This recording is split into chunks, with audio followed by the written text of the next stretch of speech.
अजित पवारांना समोर ठेवून भाजप शिवसेनेची कोंडी करण्याचा प्रयत्न करतोय का?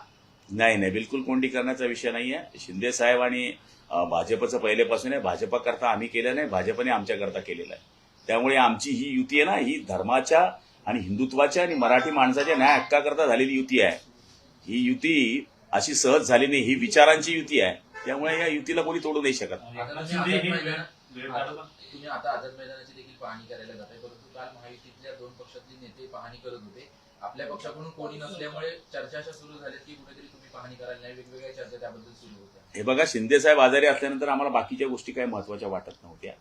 कारण की शेवटी सर सलामत तो पगडी हजार, आमचा नेता आजारी आहे आणि त्याच्यात सगळ्यात महत्वाचा विषय आमच्याकरता तो होता. आता त्यांचा आदेश आल्यानंतर आम्ही सगळ्या गोष्टी करू. एकनाथ शिंदे हे वेळकाढूपणा करतायत, यामागे महाशक्तीचा हात आहे दिल्लीतून आणि त्यामुळे एवढं धाडस एकनाथ शिंदे करू शकत नाही, अशा प्रकारचा आरोप जो आहे तो संजय राऊत. शक्तीहीन माणसाचं काय ऐकायचं महाशक्ती, त्याला शक्तीच नाहीये. हे संजय राऊत म्हणजे हे बावलं आहे. सकाळी जितनी भरी रात चाबी तितकं बोलणारं बावलं आहे. त्याच्याकडे मला तरी असं वाटतं की तुम्ही सुद्धा त्याचे जास्त पत्रकार परिषद घेऊ नये.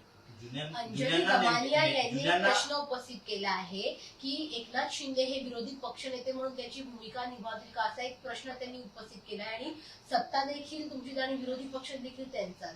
नाही, असं मला नाही वाटत. हे म्हणजे कदाचित असं होऊ नाही शकत, पण आता तो त्यांचा विचार असेल. आज पुन्हा एकदा शिंदेच्या तुमच्या शिवसेनेच्या बैठका होणार होत्या. एकनाथ शिंदे वर्षावर येणार होते अशी माहिती मिळते, पण आता पुन्हा या बैठका ऑनलाईन पद्धतीने घेतल्या जातील अशा चर्चा पुन्हा आलेल्या आहेत. काय नेमकं बैठकीचं स्वरूप असणार आहे? शिंदे साहेबांची तुमची आज भेट होणार आहे का?